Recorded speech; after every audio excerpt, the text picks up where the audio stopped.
Welcome back to One Chapter a Day Bible Challenge, day 262, Romans chapter 10.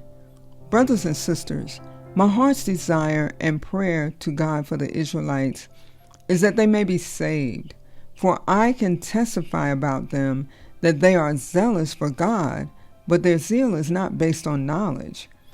Since they did not know the righteousness of God and sought to establish their own, they did not submit to God's righteousness.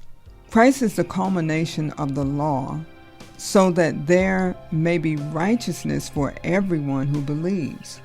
Moses writes this about the righteousness that is by the law. The person who does these things will live by them.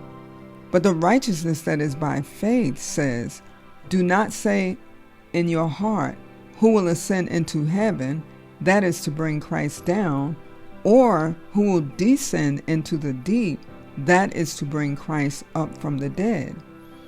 But what does it say? The word is near you. It is in your mouth and in your heart. That is the message concerning faith that we proclaim. If you declare with your mouth Jesus is Lord and believe in your heart that God raised him from the dead, you will be saved. For it is with your heart that you believe and are justified, and it is with your mouth that you profess your faith and are saved. As Scripture says, anyone who believes in him will never be put to shame. For there is no difference between Jew and Gentile. The same Lord is Lord of all and richly blesses all who call on him. For everyone who calls on the name of the Lord will be saved.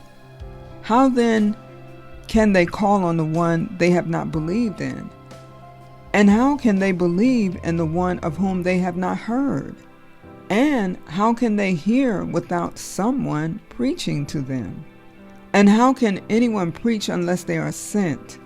As it is written, how beautiful are the feet of those who bring good news.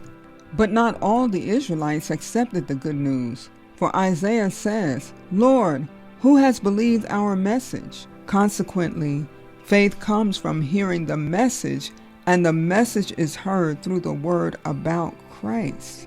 But I ask, did they not hear? Of course they did. Their voice has gone out into all the earth, their words to the ends of the world.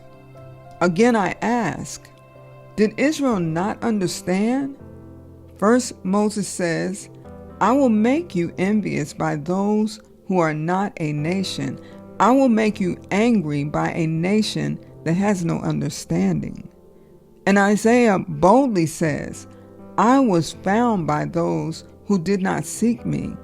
I revealed myself to those who did not ask for me."